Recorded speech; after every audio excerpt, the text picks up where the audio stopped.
We do not need more feminine values. That is a crock of shit. It's one of the dumber things a human being could say. Okay, so why?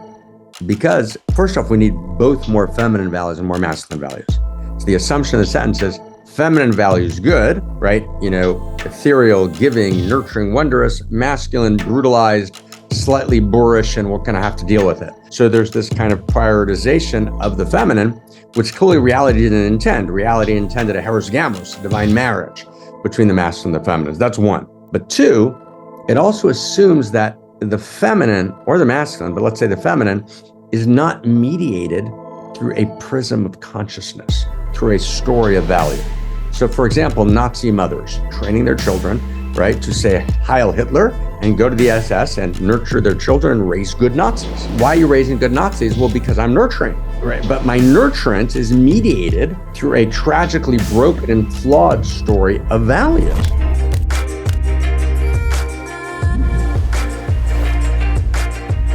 Welcome back to the Medicine Podcast. My name is Mimi, and you guys know who is next to me, my love, my king, my husband, Chase. What's going on, everybody?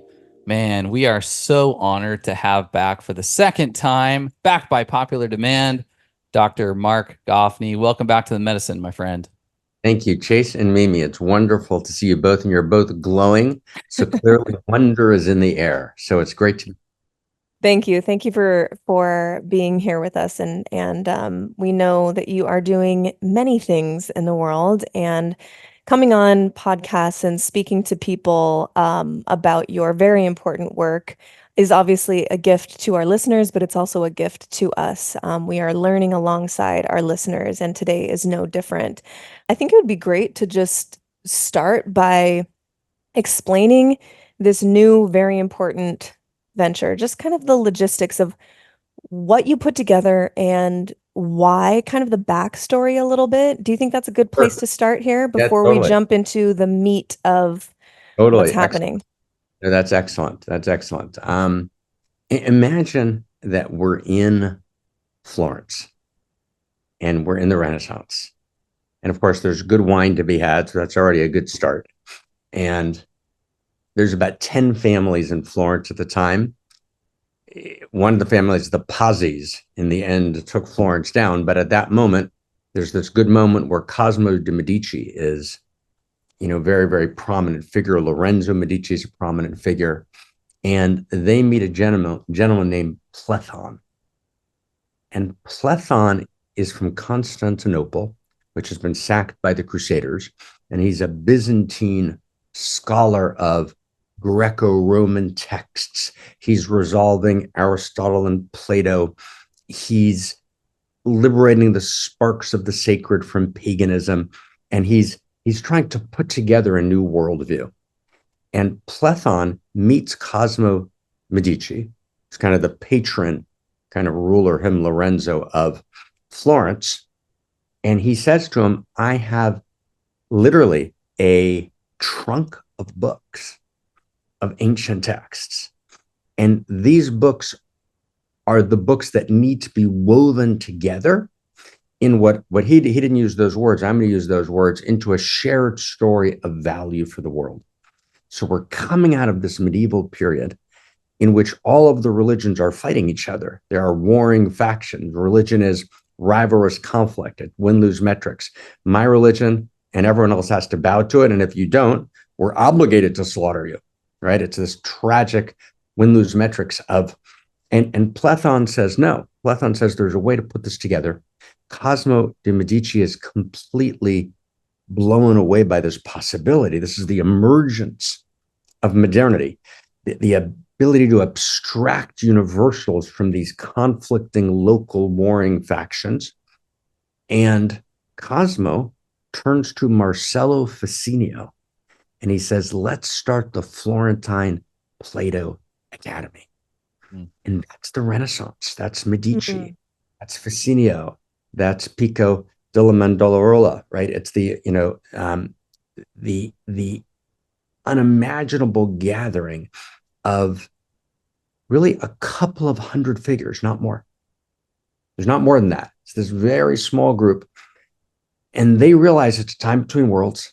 They realize the Black Plague, right, threatens Europe. They realize the old order is breaking down, and they understand that they can't go to every village to heal the Black Plague. They understand that what they need to do is tell a new story of value, integrate all knowledges into this new narrative of what it means to be a human being, what it means to be a man, what it means to be a woman, what sexuality means, what science means, how we gather information, how we do governance, how we organize economies, how we create politics. And this births the Renaissance. Now, to the precise extent that they got the new story right, they birthed the great dignities of modernity, of which they abound. I mean, modernity, in most simple terms, exploded life on the planet.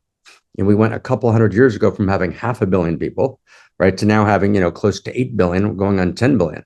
And although the population issues are much more complex, it will explode in multiple ways, not our conversation on this podcast, but that by itself is an explosion of life and an explosion of education, an explosion of longevity, an explosion of mobility, an explosion of, right, et cetera, et cetera. And it is true that the average middle income shopper has available to them today what Louis XIV didn't.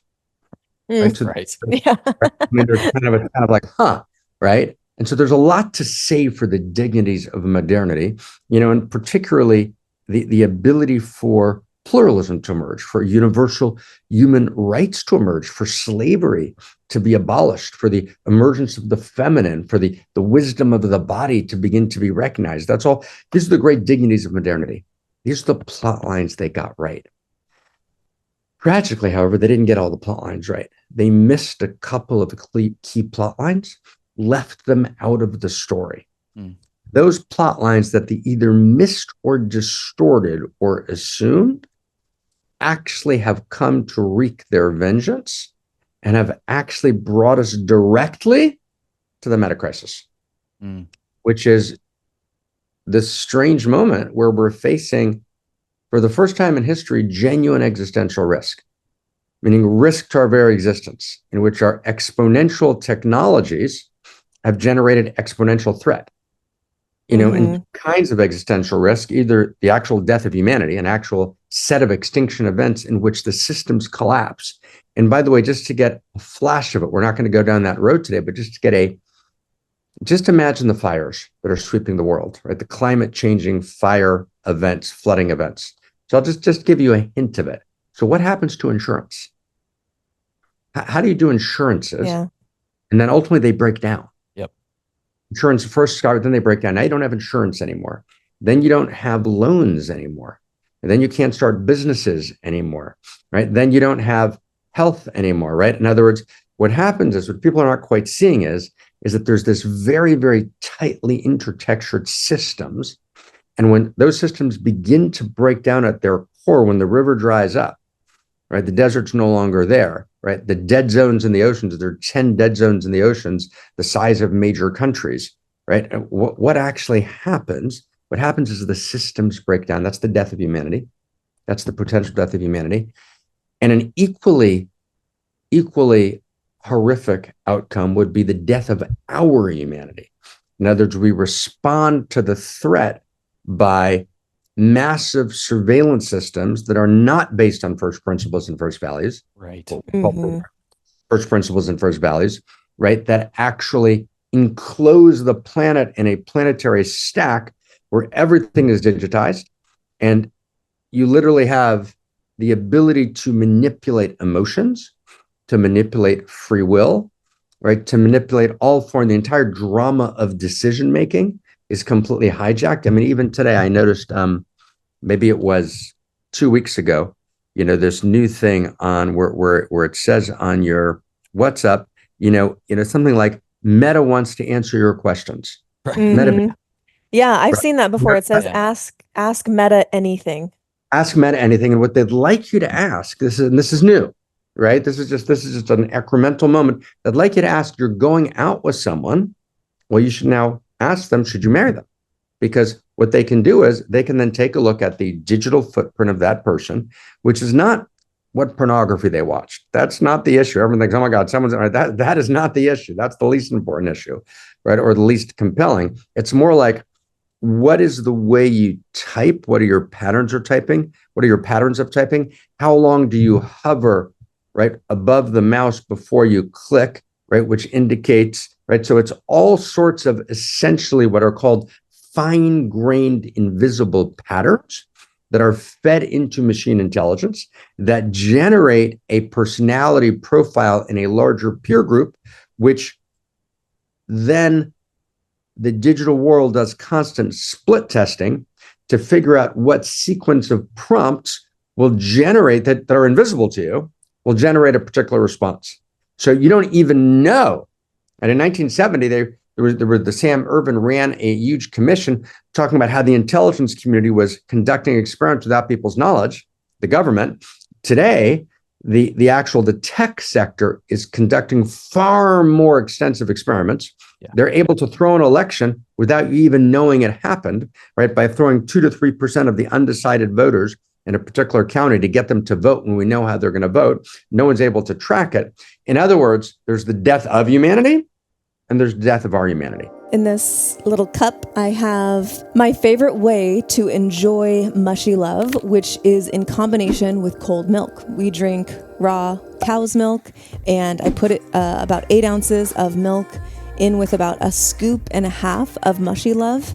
That combination, like the cold version of mushy love, tastes like liquid graham crackers. Like, I shit you not. And if you don't know yet what mushy love is, it's our mushroom elixir with 500 milligrams of chaga, which is amazing for gut support. They call it the king of mushrooms. And then 500 milligrams as well of tremella mushroom, which is the beauty mushroom. And she is most known for holding 500 times her weight in water. The more hydrated we are, the more plump and dewy and fresh and young our skin looks. Plump and dewy. For Mushy Love, go to getmushylove.com and you can use the code MEDICINE for a nice little discount that we only give to our medicine podcast listeners. So what we're saying is, right, at a think tank that we founded, I founded the think tank maybe 2009, 2010 with a dear close friend and a brilliant philosopher named Ken Wilber, who's an integral theorist. So we founded the think tank. Sally Kempton was kind of critically involved, a great teacher of kind of cosmoshaivism, Laurie Galperin, Zach Stein, who's a Harvard developmentalist, who's the co-president of the think tank. And we said, let's come together like we did in Florence. This again is a time between worlds. Mm-hmm. This again is a time between stories. But now we have exponential technology, which creates exponential risk. Now we have, the stakes are higher in a way that was unimaginable in the Renaissance. So what do we do? How are we going to respond? And what we understood was that infrastructure responses won't get us home. By infrastructure, I mean, how do you detect bioweapons in the wastewater? That's a good infrastructure response. Social structure, how do you actually legislate regulation, right? Let's say of machine intelligence, which won't take us home, particularly today, because there's no one to regulate in the government, because essentially everyone's now working for the tech sector. The government can't compete. So there's no one in government that actually understands, for example, what's going on inside of ChatGPT-4. Right. No one's got any clue. Right. So there's no regulation as possible. It's a strange moment where there's no binding of technology through structures of law, which need to be rooted in structures of value. That's not happening. So what we understood that we needed to do is we needed to actually engage non-infrastructure that needs to be done, not just social structure that needs to be done. We need to engage superstructure. Superstructure means a new story of value, right? A new story of what it means to be a human being. And in that new story of value is actually the only thing that can change the vector of history. It's only when we begin to not impose a new story on reality. Hey guys, we declared this was the new story. Come on board. That's totalitarianism.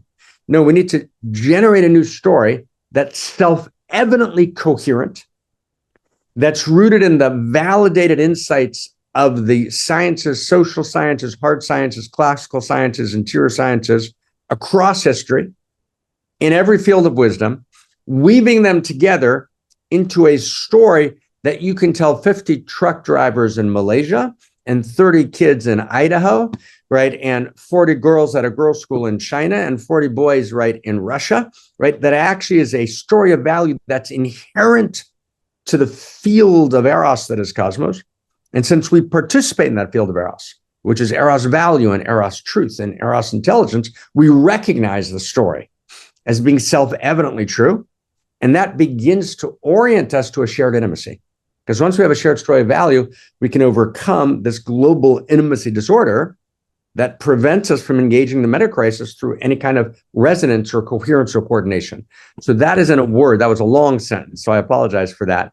But I hope that gives you a sense. That's what we're up to. And maybe last sentence, and then to you, brother, right? Which is when we also decided to write at least half of the books, kind of key books, not under anyone's name. So not under my name. It's not under MARC GAFNI. It's not under Zach Stein. It's not under Ken Wilber. It's under David J. Temple. So this book, First Principles and First Values, is written by David J. Temple. And David J. Temple is a pseudo-anonymous figure. Of course, we're not hiding our identity with him. But one of the things that a dude named Sorkin at Harvard noticed, that at key moments in history, the vector of history is changed, healed, and transformed by pseudo-anonymous authorship. And who wrote the Vedas? Not sure. Who wrote the Sutras? Not sure. Who wrote the Bible? Not sure. Who wrote Shakespeare? Not sure. Who wrote the Zohar, 13th century lineage of Solomon? Not sure. So in other words, there's this phenomenon in history where we have to kind of get over the egoic play of authorship in which, right, people are engaged as teacher philosophers because it's another game in the win-lose metrics. My famous, let's get my right, let's right. And that's, of course, usually what happens. The academy is rife with corruption, but as is the spiritual teacher scene, right? It's just one big win-lose metrics, and you're kind of saddened, by kind of the level or lack of level of depth, of integrity, of honor, of nobility that often exists there. So we said, let's create a pseudonym, David J. Temple. And Zach and I joke that occasionally we'll get a note from David J. Temple and he'll tell us, I think you guys should be talking about that. And so we're doing David J. Temple. We even started, which we haven't even announced. We probably won't announce it. It's online now. We started a David J. Temple podcast, but as a geeky podcast, meaning, in others, we're not announcing it. We're not promoting it. We're not even, right? It's there. So, but it's this eavesdropping on these David J. Temple kind of high level conversations. So we're trying to put this great library, and this first book that we're talking about today, First Principles and First Values, is kind of a digest of kind of the vision, right? And so I promised Suzette and Kristen not to forget to tell everyone, get the fucking book and read it. Yes, absolutely. And talk to us about it and write a review of it and engage with us so we can do this together. Thank you. Right. Yeah. Right. Highly encourage everybody to check the book out. We had a chance a couple months ago to get a PDF version. We devoured it and just thoroughly not only enjoyed it, but just were in awe of it. Yeah, and geez, Mark, sounds like you've just been twiddling your thumbs and sitting around bored out of your mind. Absolutely incredible. One of the things that comes up for me as you speak to this superstructure, this new story of value, what comes up for me is an analogy. I was a part of an organization at one point where we had a mission to change the health of every human being on the planet. Like, it was that deeply ingrained. We provided superfood supplements, and with every person in that organization, don't get me wrong, we needed HR, we needed some accounting, infrastructure, we needed a complete reorientation of the org chart. All of these very practical business infrastructure building activities were so necessary. But the most powerful component to all of that was the story of value. And the story of value that was ingrained with every single person in that organization for a particular time was this deep call to heal, physically heal others. And it was that literally transformed the way that we did business. And it no longer became a win-lose metric decision-making criteria, and it became a, hey, is this in alignment with the frequency of our value? And so I just using that as an analogy is what I'm able to, anchor that into, which kind of leads me to my next comment or question, which is, what do you think the current or expiring story of value is or has been? That's great. So just a couple of things, right? So first, I love how you picked up so beautifully and intuitively and wisely in the phrase, it's not a new story, it's a new story of value, right? Which is not the same, because we're used to saying, right, postmodernity's intuition, Foucault, is that it's all just stories. It's all just stories. And so we're taking that insight of postmodernity, which is not wrong, it is all stories, and we're flipping it on its head. It's all stories, but not just stories. In other words, just stories means it's just a story, meaning it's not real. Right. What we're saying is, and we can talk about it today, we're saying, and maybe we'll come to your inquiry and then come back to this, but what we're saying is, no, story is the fundamental structure of reality itself. Meaning stories themselves don't begin with human beings. You would think human beings create stories.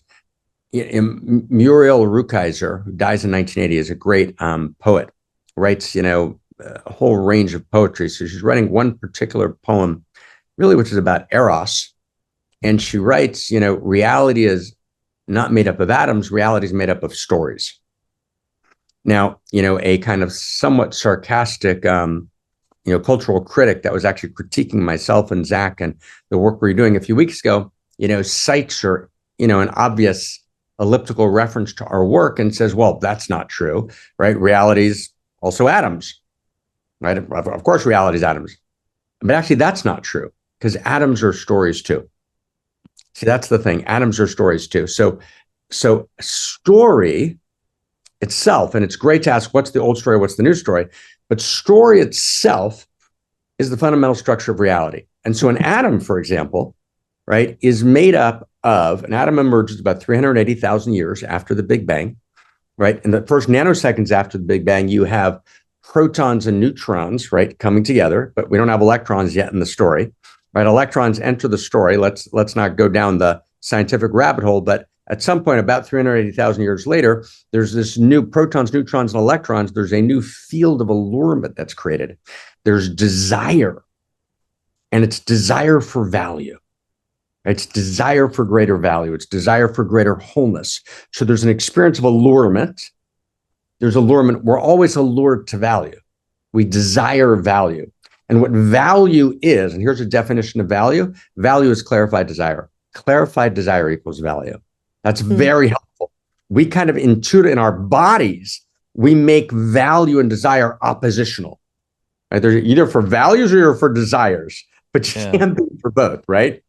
But actually, clarified value, right, comes from clarified desire. So protons, neutrons, electrons, they form this new wholeness, right, which is a new value, that there's a new intimacy. There's an intimacy. Protons, neutrons, and electrons create a shared identity in the context of otherness, which is the definition of intimacy. Intimacy equals shared identity in the context of otherness, times, this is the intimacy equation in the interior sciences that appears in this book that I'm supposed to read. I love, there's equations all throughout, little sections of this book that are just freaking awesome. Yeah, equations, right? We're doing interior science equations. What are the kind of 18 interior science equations that are kind of new relativity that define reality? So intimacy equals shared identity in the context of otherness. So we got Chase and Mimi, right? Who are not just, Chase and Mimi, there's Chase and Mimi, there's Mimi and Chase. There's a shared identity, but Chase and Mimi don't disappear, right? There's not fusion. So it's shared identity in the context of otherness times, it's very beautiful, times mutuality of recognition. We have to actually recognize each other. And then times mutuality of pathos, feeling, we feel each other. Times mutuality of value. We're in a shared field of value. Times the final piece, mutuality of purpose. Now we have shared purpose. So that intimacy equation is so gorgeous, applies equally to Chase and Mimi, as it does to protons, neutrons, and electrons, which also create shared identity and the concept of otherness. Shared identity is they're an atom, and they're governed by, they recognize each other in the atomic field. They actually feel each other. There's a shared field of atomic value, right? And they have a new purpose, right? They function as an atom with its own vectors of attention, with its own vectors of capacitation and potentiality, et cetera. So just look how shocking that is for a moment. Just be with me in the shockingness of that. We just formulated an equation that applies precisely self-evidently. And it's, you don't, I mean, I could cite an enormous amount of evidence for this. You don't need to, though. It's like, oh, right. That's what an intimacy is. That's how it works between beloveds. That's how it works between protons, neutrons, and electrons. That's how it works, let's say, with myself. Mm-hmm. So take something like, I don't know, my friend Dick Schwartz has developed something called IFS, internal family systems. So internal family systems is about the sub parts, the sub voices, the sub personalities, the protector, the controller, the seeking mind, the wounded child, right? These split off parts.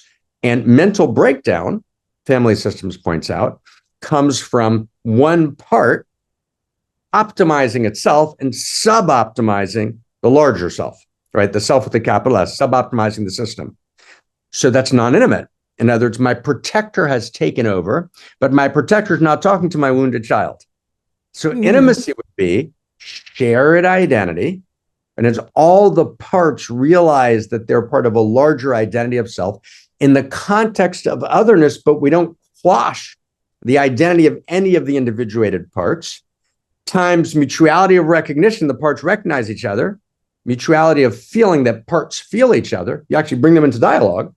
They have a shared field of value times mutuality of value, and now they can have mutuality of purpose. So now we just applied the same intimacy equation to the self, and you can go on between nations, between teams in an organization, between organizations, between religions, between sects and religions. All of a sudden, we're living, so this is the new story of value. The new story of value is A, and then we'll get the old story, which will take us directly to your question, brother. So A, the new story of value is A, value is real. That's number one. We'll get back to that. Value is real. Value is not contrived. It's not made up. Value is real. That's number one. Number two, we can identify the values of cosmos because we participate in that field of value, right? So the field of value is a field of eros value, whose quality is intimacies. And the plot line of evolution is the movement to ever greater intimacies. It's not just simplicity to complexity. Just imagine that. We live in a world which the entire goal is to move from simplicity to complexity, kill myself, right? That's just what we need is, let's get some more complexity going on here. Great. We don't want more complexity. We want more intimacy. We want more, but actually reality is scientifically, evolution is the progressive deepening of intimacies.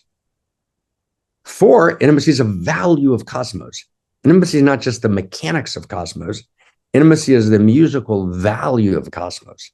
And so cosmos desires value, and the primary value of cosmos is eros intimacy. And eros intimacy means, we just defined intimacy.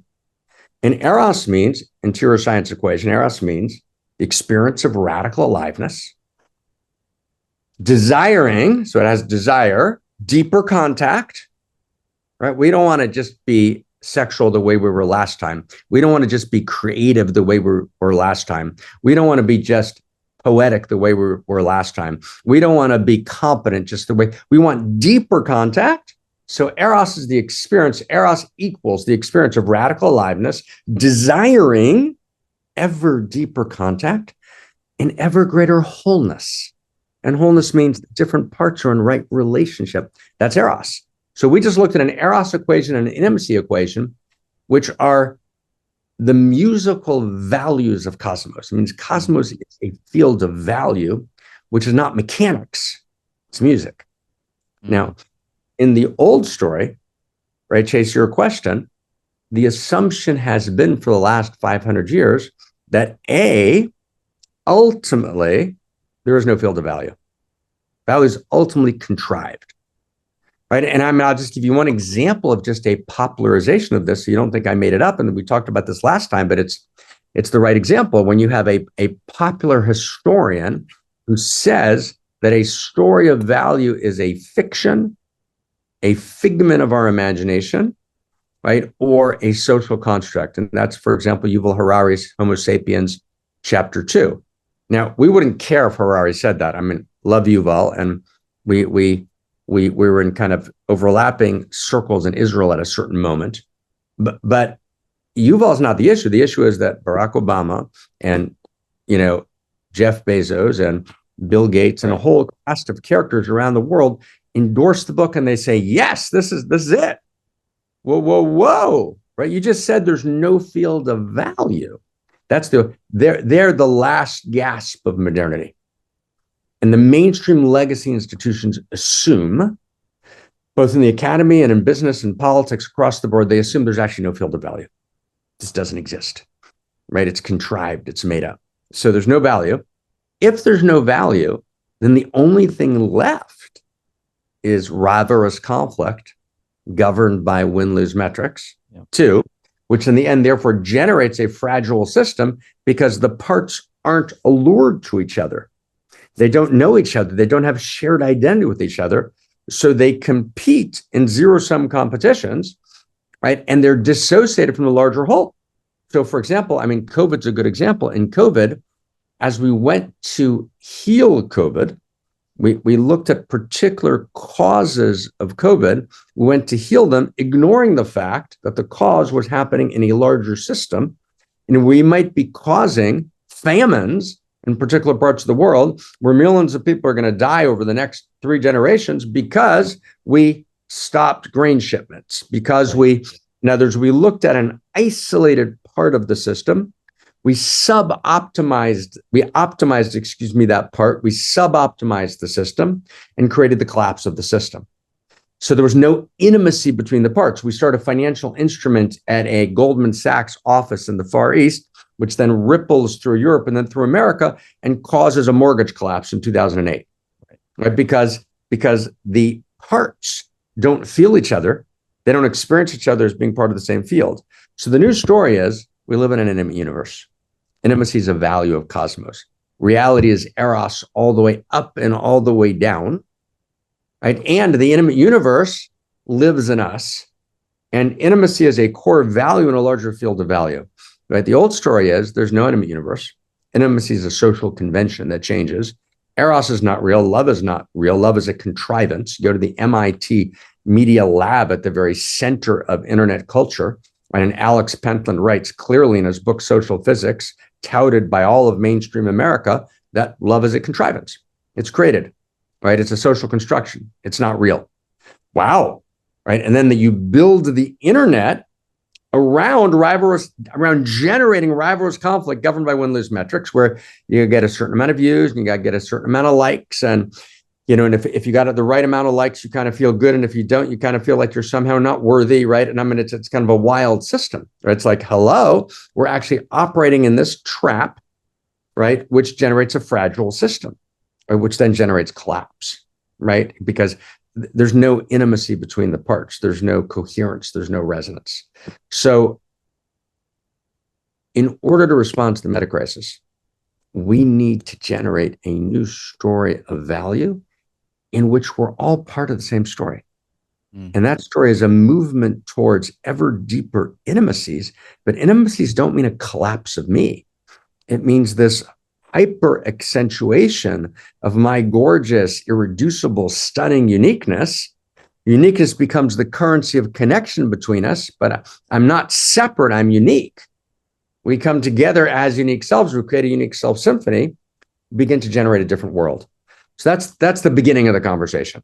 Okay, I wanted just to handle that particular issue of like, what's the difference between the stories? And we just touched the fragrance of it, but I hope we got a sense of it. Is that fair? Mm-hmm. It's fair. Yeah. One of the things that's coming up for me, it's something I scratch my head on often. The space that we're in is you got a lot of plant medicine, you got a lot of psychedelics, and we've partook and huge advocates for the safe and sacred use of plant allies. But you hear flippantly at times like, oh my God, everybody just needs to have, a mushroom journey and then the world will be better. We just need to put LSD in the drinking water. Right. And sometimes like I've even been in that space too. Like, oh man, if we could just, if Bill Gates could just get a whiff of this. But I've also known folks who have gone on, countless ayahuasca journeys, and there's still a level of narcissism. There's a level of less is for you is more for me. And I'm almost like, that's because the superstructure is still intact. This superstructure that it can't even be touched by something like plant medicine, perhaps, is still intact. And it's the new story of value that's going to actually be able to reformulate a foundation that even those experiences that are so metaphysical and transformational, they transcend logic, still may not get to that level of depth that's at the level of superstructure. So that's fantastic. That is great and so important, right? So let's see if we can kind of clarify it on a couple levels. So first, there's this big thing around, and let's see if we can go 3 or 4 just brief steps, but it's such a great inquiry and I'm crazy excited about it. So first, you've got this big thing that you hear all the time. We need more feminine values. Because I want to say this very clearly, we do not need more feminine values. That is a crock of shit. That is not true. It's ridiculous. It's one of the dumber things a human being could say. Okay, so why? Because first off, we need both more feminine values and more masculine values. So the assumption of the sentence is feminine values good, right? Ethereal, giving, nurturing, wondrous, masculine, brutalized, slightly boorish, and we're going to have to deal with it, right? And so there's this kind of prioritization of the feminine, which clearly reality didn't intend. Reality intended a heros gamos, a divine marriage between the masculine and the feminine. That's one. But 2, it also assumes that the feminine or the masculine, but let's say the feminine, is not mediated through a prism of consciousness, through a story of value. So for example, Nazi mothers.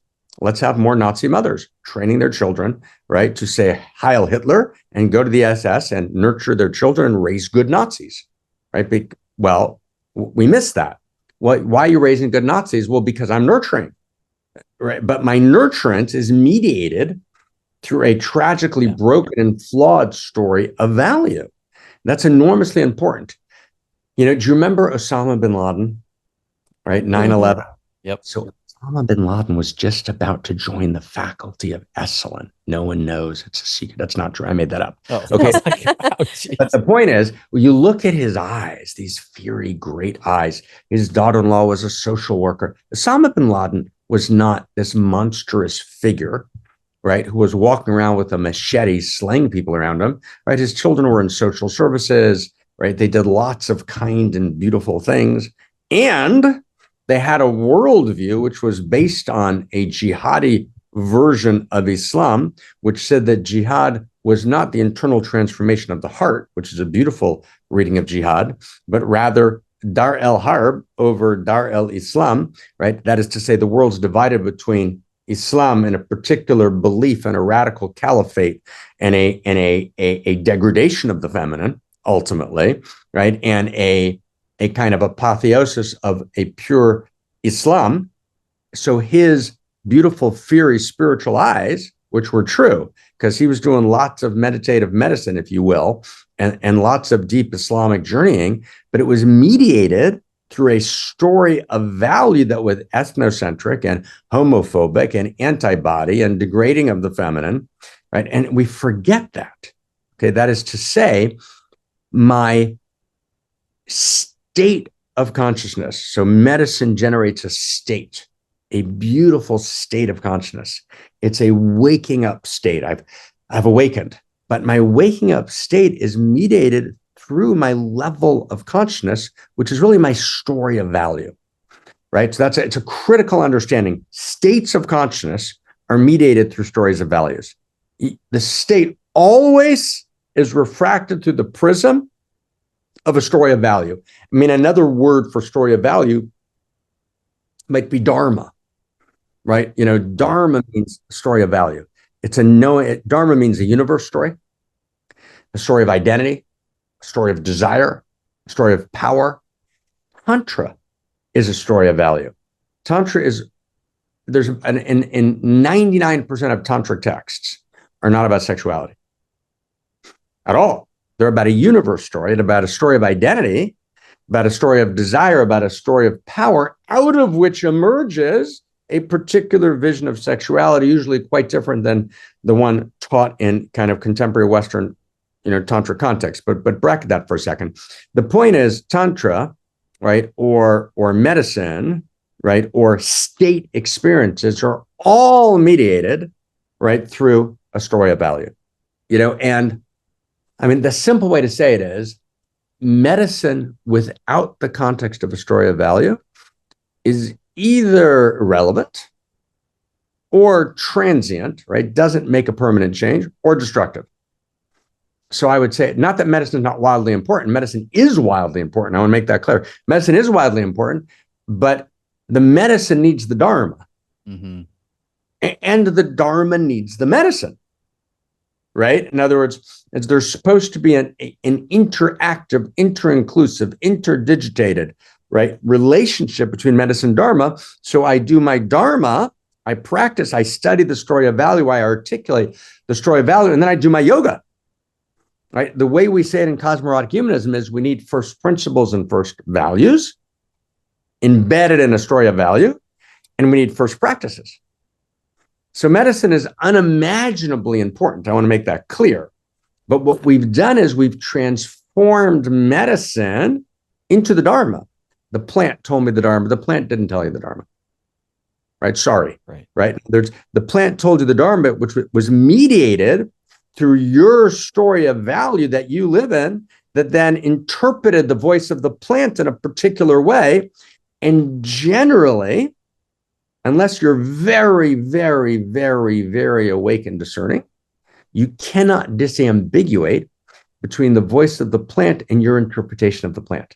And generally, people collapse their experience of the plant and their interpretation. They're unaware that there's a hermeneutic prism. And that's true, friends, right? Brother, sister, that's true even when we're talking about the God voice, right? So just one example with permission. Remember that dude, Old Testament character, Ibrahim, right? Abraham, right? Critically important Islamic figure, a critically important Christian figure. Jesus's, walk, his journey in the Stations of the Cross, right? Recapitulates Abraham walking to Mount Moriah, right? So this very incredible text, chapter 22, book of Genesis. We have scripture on this. I want to make you guys feel at home. Right? Come from the old days, right? So it's this incredible story. And the text reads, and God tested Abraham. Elohim nisat Abraham. God tested Abraham. Now, this is wild. If you look at the Zohar, 13th century, one of the most fundamental texts of the interior science, right? The Zohar says in Aramaic on the word and God, da yetzer hara. This is the evil inclination. Whoa. Wow. Like, whoa. So Abram hears a voice. He is sure that it's the God voice. And the voice tells him, go sacrifice your son to God on this mountain. Now, it turns out that if you're familiar with the esoteric literature, Abram, who's a father who has a son, Abram also has a father. And Abram's father is named Terach in the biblical text. And there's a deity king in the hood named Nimrod, Nimord. And in the esoteric tradition, Terach takes Abraham to Nimrod and offers Abraham as a sacrifice in a fiery furnace to Nimrod. He survives somehow, so he survives the trauma. But then Abraham engages in what Freud called repetition compulsion. Right? Abraham goes to do to his son what his father did to him, but he hears the God voice. So Abraham can't disambiguate the repetition compulsion trauma cycle from the God voice. So the story of the binding of Abraham is the challenge of faith. The challenge of transformation is not, will you sacrifice your kid on the mountain in obedience to the God voice, which is how it's interpreted. Yep. No, the challenge is, will you disambiguate your traumatic repetition compulsion from the God voice and realize that wasn't God talking, it was the fucking plumber. That's Yes. like, wow. Oh my Wow. God. I just want to pause there for a second because Please. this happens today to all of us.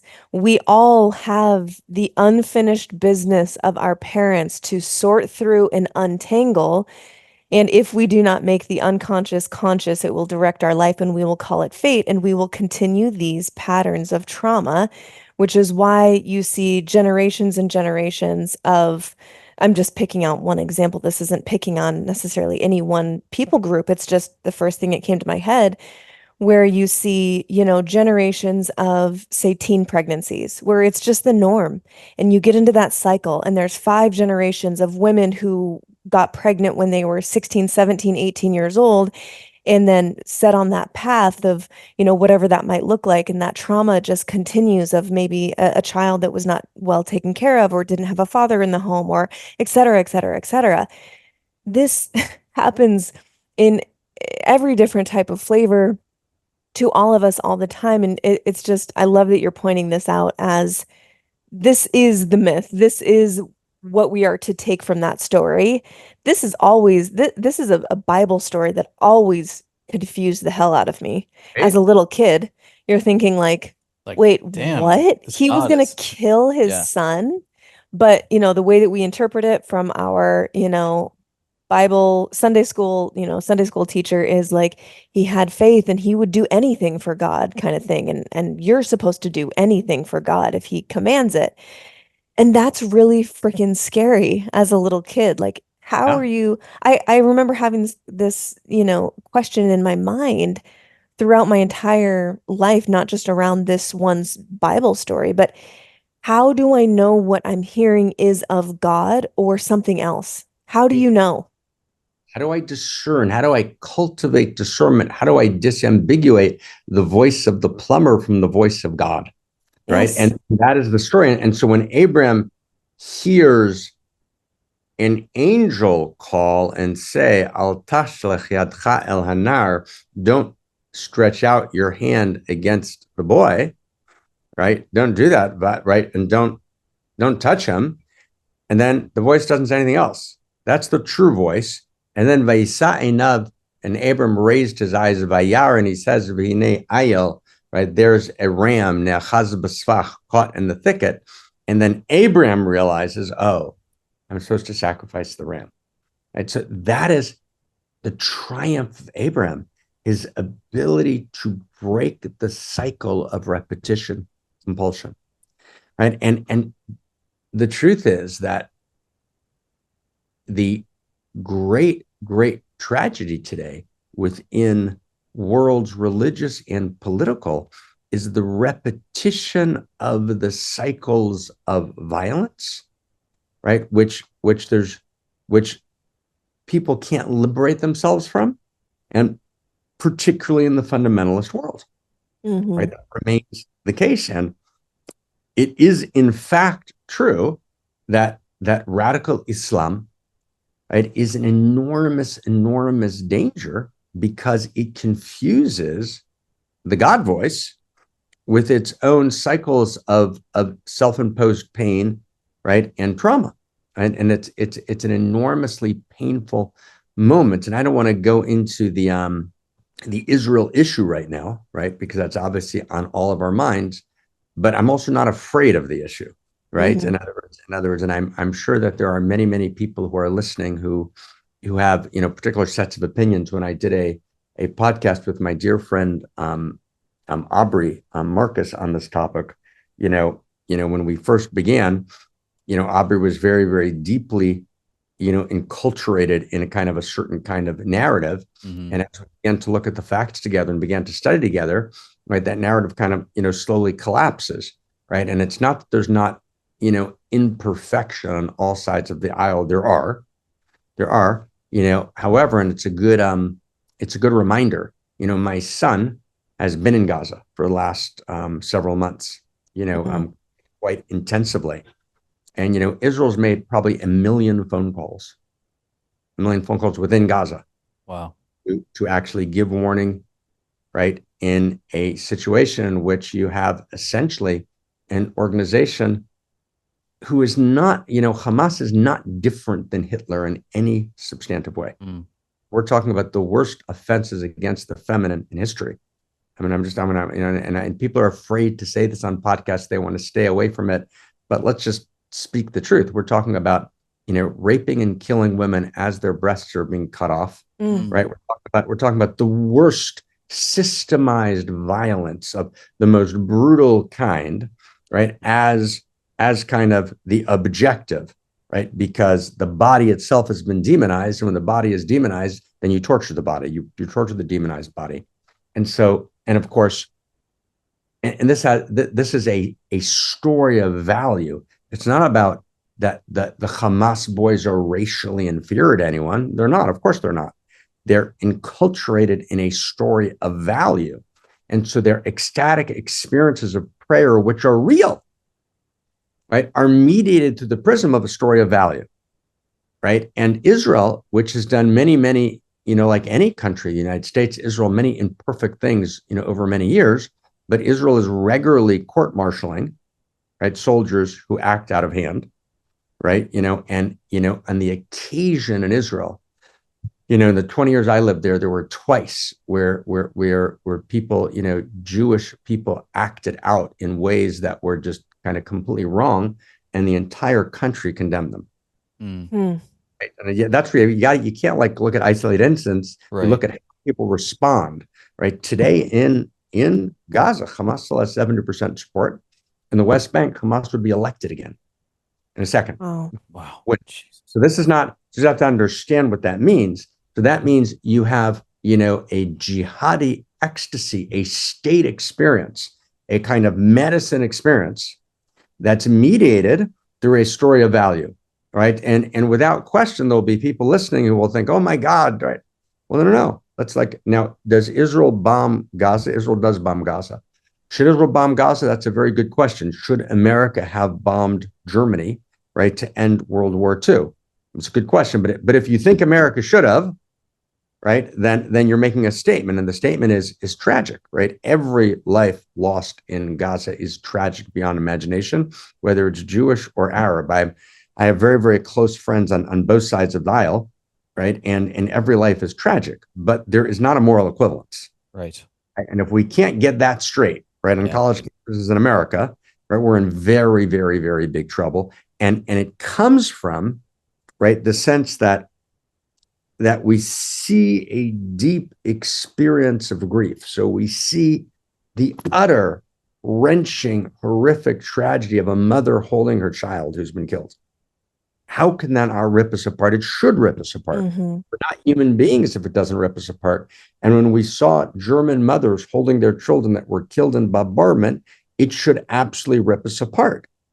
And, right, if the choice was Nazi, right, and Japanese domination of the planet, right, as I sat in Dharamsala with my friend at the time, the Dalai Lama, and we sat in his room and we talked about this notion of pacifism. And he just said, the way he does this, ha. He says, of course we need an army, right? Of course we need to sometimes act, right? Pacifism is an immoral category. And so this all goes to the question you're raising, which is there a field of value? If there's a field of value, we can make distinctions. And the field of value is not racial, right? It's not, right? It's not black, white. It's not, pink and green, and it's not, Jew and Arab. It's a shared field of value. And, if we can establish a shared field of value, we can have 10 states in the Middle East, not 2, right? But we need a shared field of value. If it's not a shared field of value, if it's okay in your field of value to go in and brutally dismember women as you rape them, and that is considered an act of jihadi nobility, if that's true in your field of value, how do you make a peace treaty with that person? Yeah. No one's willing to say it. Everyone's kind of afraid to say it. Well, it's actually got to be said. Yeah. Right? If there's a shared field of value, because medicine means ecstatic states. And ecstatic states are available, which violate the field of value. And so the field of values the ecstatic state, the medicine always has to be mediated through the Dharma, through the story of value. So thank you for raising that. Yeah. Yeah. I love that. I love that explanation and the detail orientation of explaining that the prism of consciousness and that it's mediated through the person's vessel, their consciousness, what's going on in their inner world. And there's a really, there's an easy way to prove that in one sentence. If that wasn't true, then every single mushroom or ayahuasca or whatever fill in the blank medicine ceremony or journey between individuals would be the same. We would all be having the same experience, which of course we don't. And even in the individual, every journey is different. So if that wasn't true, every single journey would be the same. So of course it's filtered through our field of value of our prism of consciousness, I think is how you stated it, which is so beautiful. The medicine, which is important, is opening up the curtains and showing us, hey, here's what's available for you to then go into your life and start taking action, moving your feet and looking at with a microscope. But the medicine isn't doing the work for you. And I think that that's what is the misconception with a lot of people going into these ceremonies, is that the medicine is doing the work when it's not. It's just opening the curtains. It's pre-work, if anything, right? And I'd love to get into the what do we do with this? Because what comes up for me is I think about the listener who says, all right, I'm ready for this superstructure overhaul. What do I do?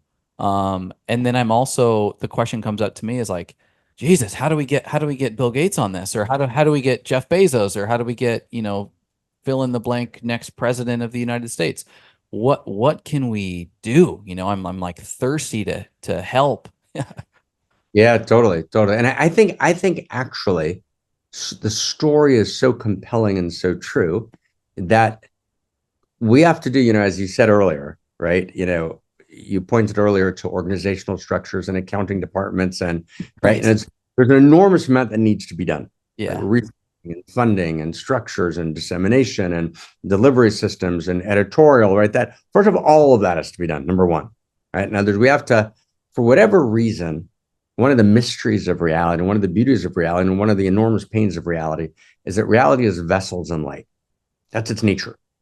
Or in Kelim, in the original lineage of Solomon, it's vessels and light. And there is no light. It doesn't require a vessel, a container. And ultimately, the vessel itself is the highest light. And that's the process itself, right? The path itself is the destination.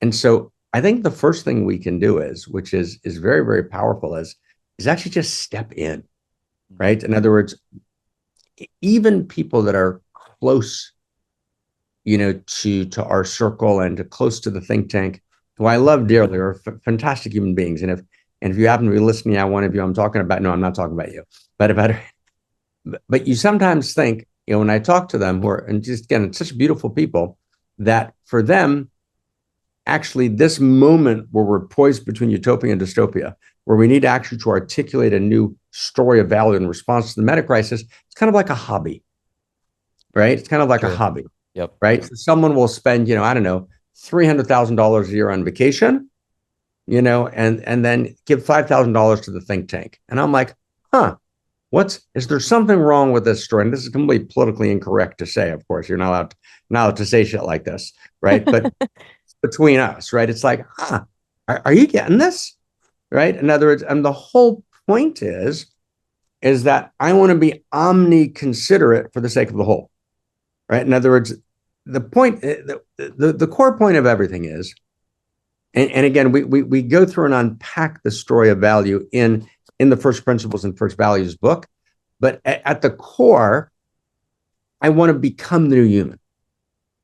I want to become the new humanity. Right. Mm-hmm. And becoming the new human and the new humanity is not the old personal transformation, which is important, yet somewhat narcissistic, somewhat self-involved, somewhat of what Trungpa once called correctly a spiritual materialism. It actually means that I've actually changed the contours of myself. I can feel more. I can feel more deeply. I can feel more poignantly. I can feel more intimately. I can feel wider and wider circles of intimacy.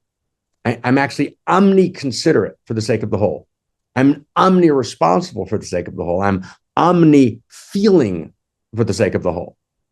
And so if I'm omni-feeling for the sake of the whole, so then why am I taking all my funds and making sure that they go to my 1.4 children, right? In other words, what I should be doing is taking enough funds to set my children up to create their capacity, to create their ability to be the best them that they can be.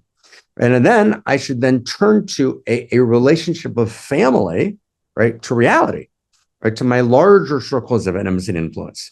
So the first thing I need to do is, right, how I engage is, the first thing I always just ask people to do, if they're up for it, is study, right? Don't keep repeating the same old new age aphorism you've known forever, right? Be willing to, and I do it myself every day. So I'm not just asking, I do every day. I start the day with a kind of radical curiosity, right? And whenever I'm going to teach something, I go to study it again as if I've never heard it before. Even if I've taught something 30 times, if I'm going to teach it again, I'll rethink the entire thing from first principles all the way through, right? And let's just do it again. Let's figure it out again. So the actual being radically open, right? Let reality love you open, right? Which means be open to the pregnant moment, right? If I can use that term, right? Be open to the possibility, right? And just so step into the book, for example, step into first principles and first values and study it. Write me an email through Chase and Mimi, ask questions, engage it, know it, right? And embody it. And then from there, once I've studied that, then say, okay, what's my place in this story? Where am I in this story? And to know where I am in the stories, I've got to know what are the contours of my unique self, and not my separate self before I've identified with the larger field. No, I move from separate self to true self. I'm actually not separate from the larger field of desire and consciousness, not just consciousness, but desire and consciousness. Then I individuate as unique self, right? The personal beyond the impersonal. And I try and identify, what are my unique gifts? What's my unique taste? What's my unique desire? What's my unique set of allurements, right? I begin to get a sense of my unique self. What's my unique letter in the cosmic scroll that can participate in this new story of value? But then there's another step. And I think this is what you were pointing to, right, brother and sister, which is I have to take my unique risk. I love that. Right. There's always a unique risk to take. You cannot give your unique gift or live your unique story without taking a unique risk. And here's the thing, there's no teacher and no guru, and I'm in general anti-guru. I think strong teaching is beautiful. Guruhood is a problem, right? For lots of reasons, right? And the whole notion of unique self is that ultimately you have to study, learn. Strong teachers, great, but no gurus, because the guru can't know your unique self by definition. And by definition, your unique self has autonomy, and there's no one who can actually direct your unique self except for you, which is very important, right? In other words, if reality is true self, if enlightenment is I go from separate self to true self, and true self is the field of consciousness, well, then a guru can come and say, well, I have a deeper experience, a deeper realization of the field of enlightened consciousness than you do, so I'm going to give you direction. I have authority. And so one of the things I was trying to do for 10 other reasons, but one of the things that actually, well, let me say, that naturally emerged from this realization that the goal of enlightenment is not true self, but it's actually the next stage, unique self, and then evolutionary unique self, is that there's no guru who can control your unique self, right? Ultimately, unique self means you have to be self-authoring, meaning you have to source your own authority. But having said that, what that means is that no one can tell you what your unique risk is, right? So I can't tell you, hey, your unique risk is to redistribute your funds in a better way. You've got to know that yourself. Right. Redistribute your time and redistribute your passion and still refocus your attention. Where are you placing your attention? Right? And Eros is the placing of attention. That's what Eros is. Eros is sex, is a demonstration of Eros. And the excitement of sex is not the spasmodic release of quick pleasure, even if it goes on for 10 minutes. Right? It's the entire joy of the radical placing of attention. Right? And it's a very shocking realization, right? The human body wasn't designed only to nurture, right? Breasts weren't only developed to feed children, breasts were designed to allure, right? And true of the male body and the female body, to allure what? Attention. And the joy of sexing is the joy of the radical placing of attention and have attention placed in the most radical sense on me. And the sexual model is the erotic. So we live erotically in all the fields of reality. And so it means, what does it mean to place attention?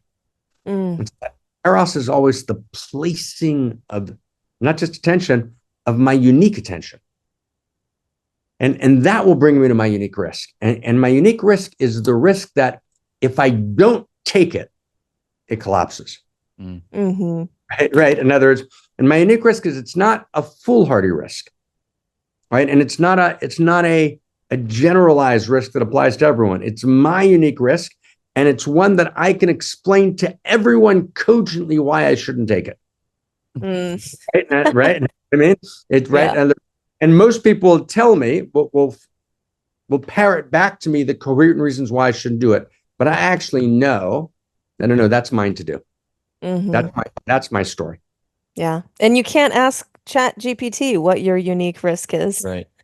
You can't. That's right. And that's the crazy thing. You can't ask ChatGPT-4 or the new module what your unique risk is, because in the same way that machine intelligence assumes that everything is antecedent causation, right? And that, and if you look, for example, I cited Sandy Pentland of the MIT Media Lab, the founder of the lab earlier.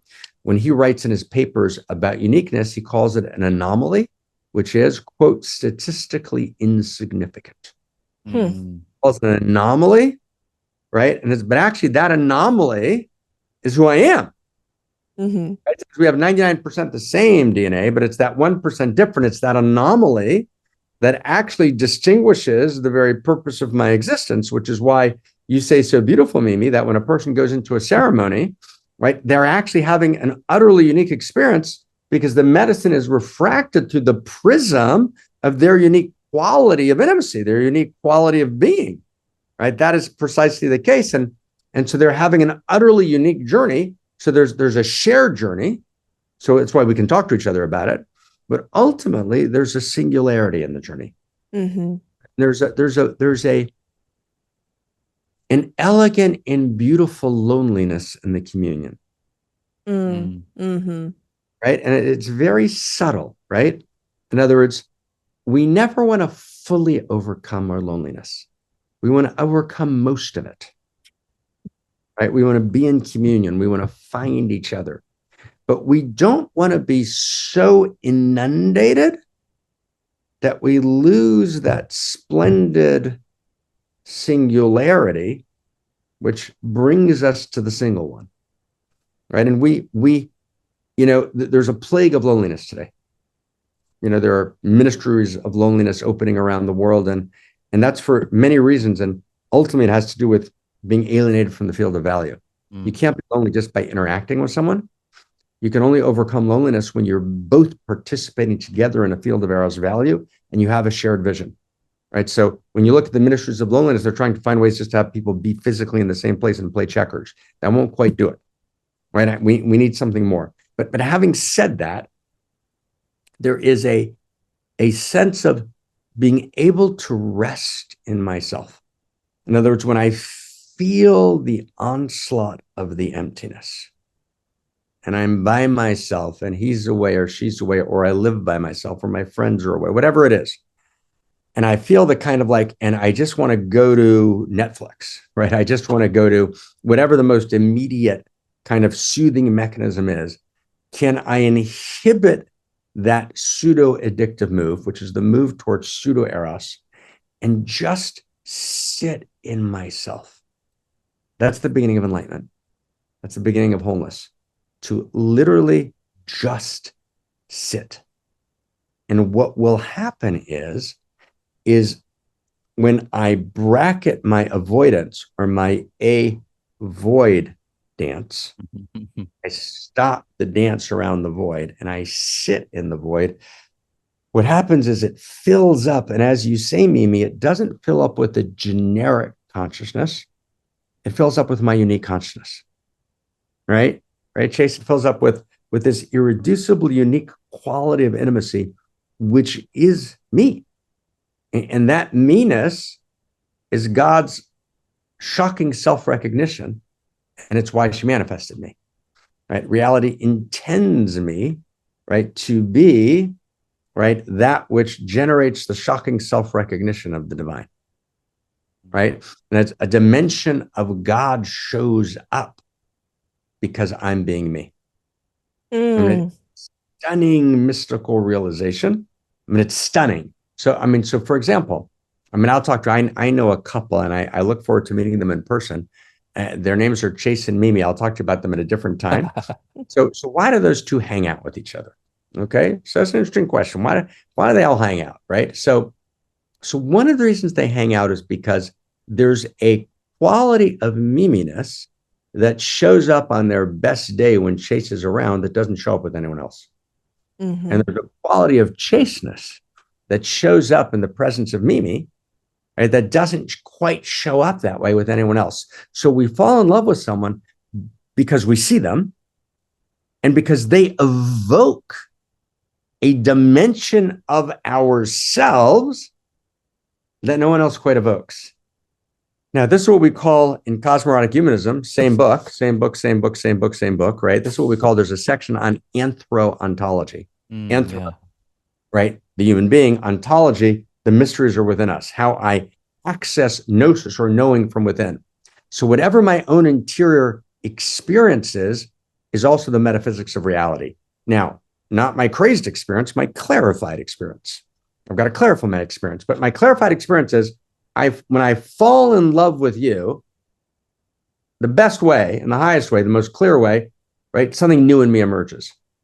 So in that very same way, when God Goddess falls in love with Chase, when God Goddess falls in love with Mimi, a new dimension of she, he emerges. That's what unique self means. Unique self means is I am the prism for the shocking self-recognition of the divine. That's the source of human dignity. And that's, I mean, it's critical to understand. You can't heal shame without that.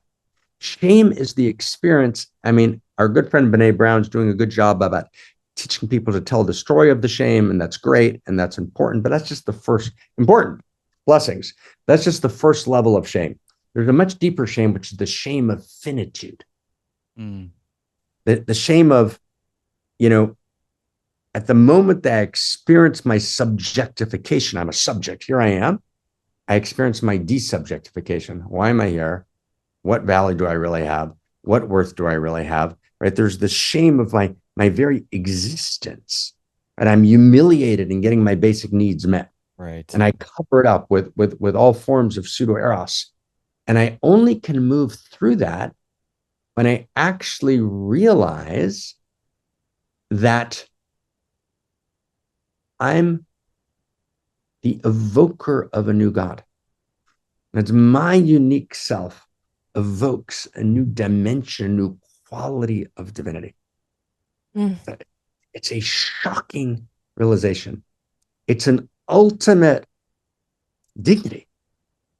That's where our dignity begins. And without that dignity, we're shamed. Right? We're fundamentally like, God's gifting us and God's loving us, even though we're not worthy. Well, that's pretty shameful. Right? That doesn't work well. That old kind of Christological idea doesn't work. Right? Because I'm basically shameful, meaning I'm basically a fuck up. Right? I'm basically worthless. And it wasn't nice that God loved me. Really? Right? I mean, that's fundamentally shaming. Yeah. Right? And it's so I'm eating of the bread of shame, if you will. Right? I get the divine bread, but it's the bread of shame. Right? My dignity is restored when I actually experience that my own irreducible uniqueness is fundamentally needed. I'm because of there being more God in the world. There's more God to come, and that God to come comes to the prism of my unique self. And in that sense, unique self is an affront to shame. As back to the book, last sentence, because uniqueness is a value of cosmos. So that's the thing. Uniqueness is not a coincidence of cosmos. It's not a mechanical function of cosmos. Uniqueness is a value of Cosmos, and one of the plot lines of Cosmos is to move towards ever more clarified uniqueness. Wow. Right? Wow. Yeah. Mm-hmm. I know when that person transitions from sort of like a shame-centered focus of, relating to oneself to a dignified orientation, not only does it change how you relate to yourself, obviously, but it also changes how you relate to others because you see that unique self, or you have the potential to see that unique self, or even just look for it in every other person that you come into contact with, which ripples out and has the potential to change the world. So if everyone is doing that, getting in touch with that void and dancing with that void in themselves and connecting to that unique spark in a dignified way, you simultaneously are able to see that in others. Not that we're perfect all of the time, but then that becomes a potential of your reality. No, Mimi, that's beautiful. That's beautiful. And absolutely. In other words, as long as I'm not in my unique self, my relationship with you is parasitic. Mm. Right? In other words, I need you to fill a void within me that I have not filled because I have not been willing to take my unique risk, right? And to live my unique self and to be in my unique story and to write the poem that only I can write and to sing the song that only I can sing and to be the way of laughing and living and loving that is the quality of intimacy that's irreducibly mine. I haven't done any of that. So now I've got this sense of malaise. So now I meet you and I cannot help but actually move towards you to parasite some part of you to fill that gaping hole, right, in my fundamentally pathologically wounded heart. And then you feel as I'm relating to you that I'm not actually seeing you, right, which makes your body chilled. Right? When you talk, there's one person in my life who shall remain nameless, right? And when I talk to this person, I feel like this person just doesn't see me. Mm. As a person who, for lots of reasons, I have to come in contact with X amount of time, right? And it's like it's a chilling feeling when you see that someone's not actually seeing you, right? Right? And when someone actually brackets themselves, what is love? Love means that someone's willing to, for a moment, bracket the self and be in devotion to you and see you, right? And be madly committed to your transformation. And then you bloom because attention, bloomed by attention, right? That's beautiful. Beautiful. Yeah. Thank you. It's so powerful how just being seen can be so healing. To be just seen and witnessed. And it's funny that it takes seeing oneself, of course, knowing oneself to be able to see others at that level. It's just wild. It's so powerful. One last, yeah, go ahead. One sentence in your last question. At its core, love is not merely an emotion. Love is a perception. That's the core of it, right? And to think that love's an emotion, right? Yeah. It's some kind of energy in motion. Cupid, kind of draws the arrow back, hits you up, the secretary up, right? Got a little complicated. Cupid's arrow moves around. And that's not, love has an emotive, affective quality. Love is a feeling. The universe feels and the universe feels love. And I participate in that feeling tone of the universe. Yes. But at its very core, at its root, love is a perception. And shockingly beautiful because if love's an emotion, then I can do what I can to direct it, to arouse it, right, to channel it. But in the end, it feels somewhat beyond me. So now I've been married for 10 years and I can't quite access it. And what do I do? And which is exactly what happens, right, when the conflict between intimacy and desire begins to play, which is a different conversation, right?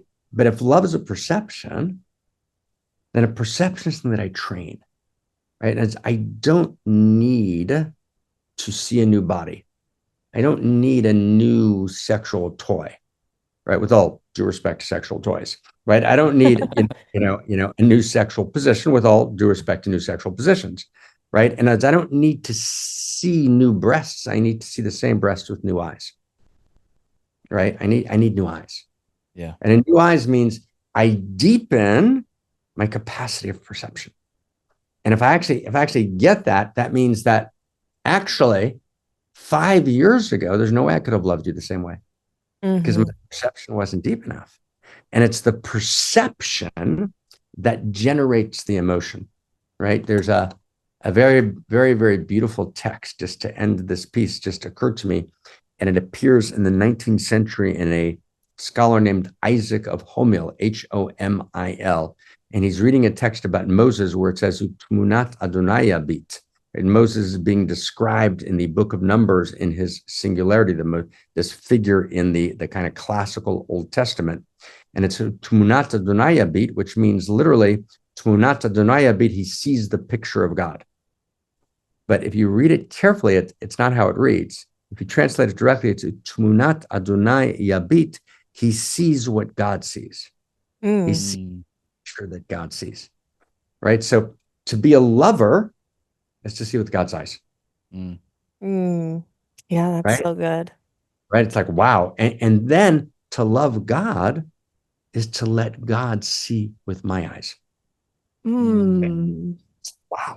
Right? To let God see with my unique eyes. So now I've added something to the divine because I've clarified my own perception that then allows God to see through my eyes. And all of a sudden we have a world in which being a lover and the love of God, right, become part of what it means to be a new human. Oh God, that's so God, good. that's so good. Sometimes the only word is God. Right? Oh, that's powerful. Oh, yeah, that's so good. I mean, I could just listen to you all day. So good to be together, my friends. Yeah, it's I wanted to outline, you know, we've been talking about this just beautifully incredible book. And as a reminder to everyone, this is called First Principles and First Values, 42 Propositions on Cosmoerotic Humanism, the Meta Crisis, and the World to Come. And the way that this reads so beautifully is that it's in, you know, for those who like bulleted, top to bottom, left to right, it's structured in a way, and formulas included. We talked about some of those today. It's very digestible for the level of depth that is included. You could spend a week on one principle, but for an example, you know, a topic that we've talked about, I think on our previous podcast was pre-tragic, tragic, post-tragic, and this framework that you've so beautifully articulated in prior teachings and prior work. I think it's the 7th principle I have here in my notes, but it's humans must learn to move from pre-tragic to post-tragic in developing this relationship to the meta crisis. And that's just an example of how these are kind of structured and lessoned. And we spoke about it a little bit in our first episode. But even that framework alone, it kind of incorporates some of these more practical applications of some of these deeper ideas as you go through reading the book. And for me personally, that framework that I learned from you, pre-tragic, tragic, post-tragic, it's something I see everywhere. And so it's not that it's just applicable to one lane of your life. I see this in my relationship. I see this in my working relationships, in my family dynamic. I see it in the way that I relate to myself. in global events. In global events, and in the amount of times where I'm like, damn, we're stuck in this pre-tragic phase without any perspective on what it means to push past, move through, and transcend into this post-tragic reality. I see it everywhere. And there are 41 other principles that will feel the same way as you walk through them. And so I could not vouch for this book anymore. I highly encourage all of our listeners to get the fucking book, as you so beautifully said. It's a biblical. And this is just a tease. This 90 minutes has been just a tease of what's included, and we could not be more grateful, Dr. Gaffney, for your time here. Back at you both. It's a mad delight to be with you both. You guys are both luminous and beautiful, separately and together. And let's unfold together. Right. I look forward. Yeah. We're you know, it's deeper each time. Thank you. Yep. Yeah, thank you Beautiful. so much. All right, you guys, check the show notes for the direct link to buy the fucking book. This is not an endeavor to make anyone millions. Books don't do that generally. This is an endeavor to actually change the ripple of your life and that ripple into humanity and our humanity. So highly, highly recommend. Just go do it. We'll talk to you next time. Go spread some light. Okay, bye. Thank you so much for listening. If you enjoyed that, check out right over here for some more fun clips. Oh, and you're going to want to subscribe. Bye.